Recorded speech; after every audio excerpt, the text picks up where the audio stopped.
So that was a Tom as a 2-year-old and a 6-year-old with a full beard, which was interesting.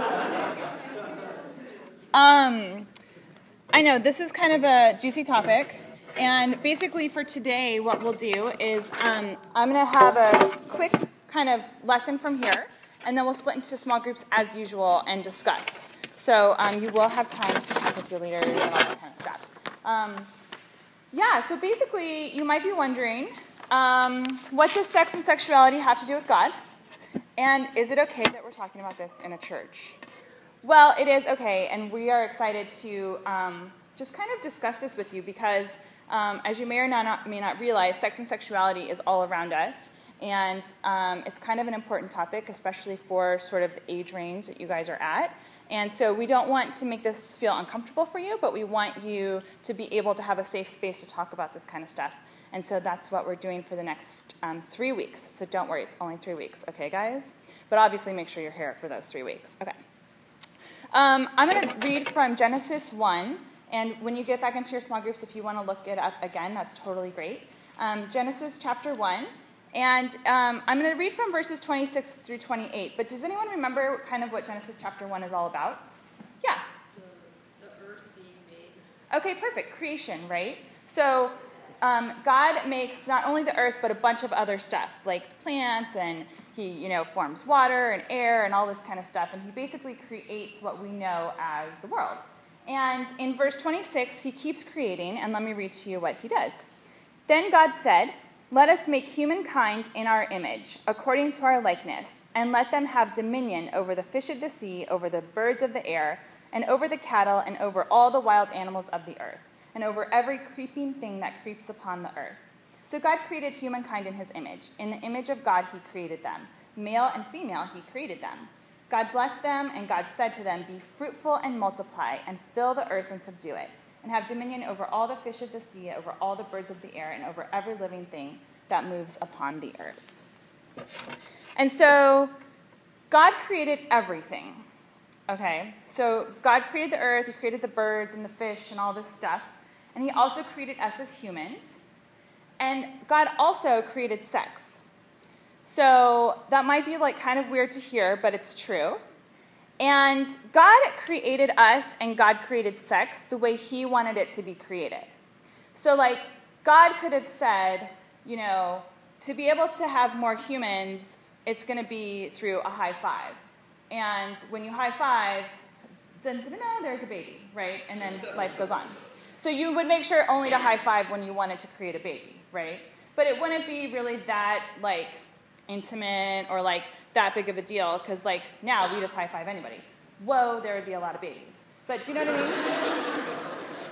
But God created sex in a special way, and not just for making babies, but for the intimate connection between the two people engaged in the sexual activity.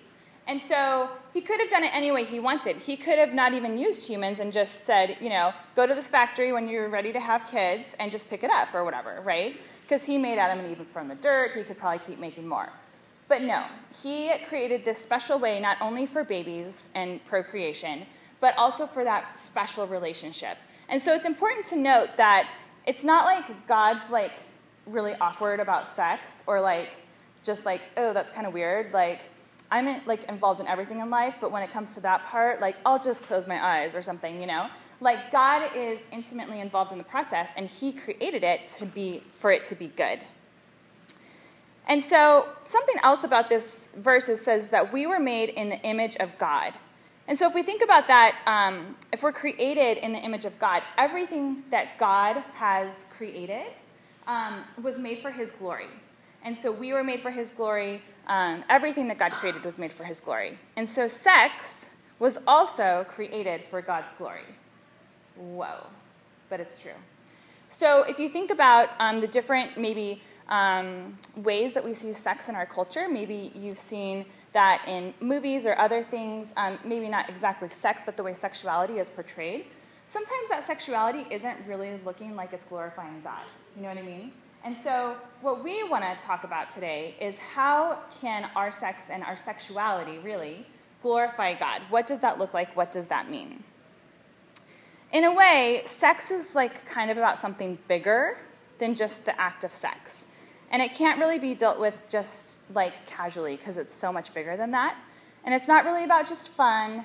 It's not about curiosity. It's not about your identity. It's about something so much bigger.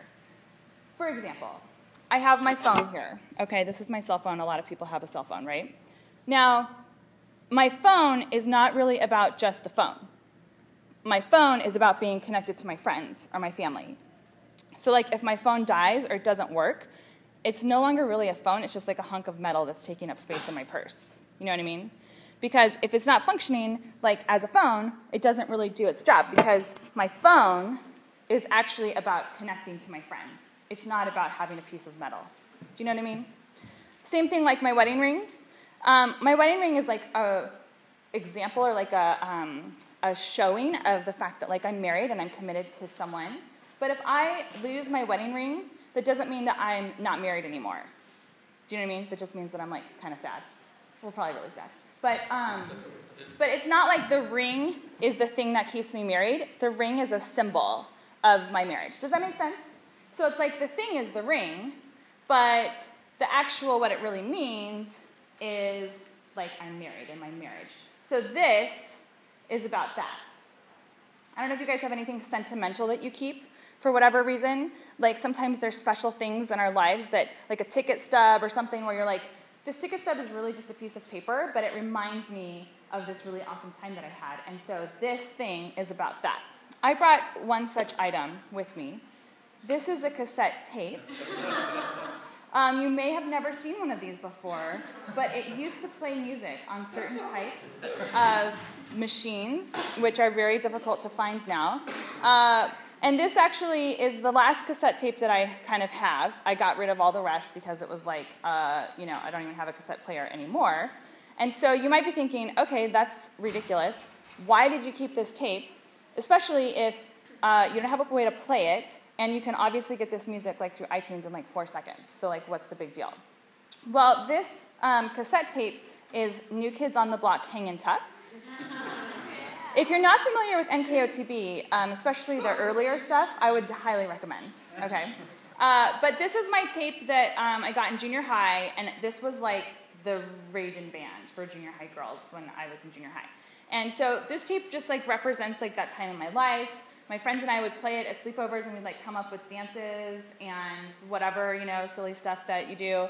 And so I don't really need this tape. Like this tape isn't really serving a purpose in my life. Like it's kind of useless, but it represents something much bigger to me. And so this tape is really about something else. This is about that.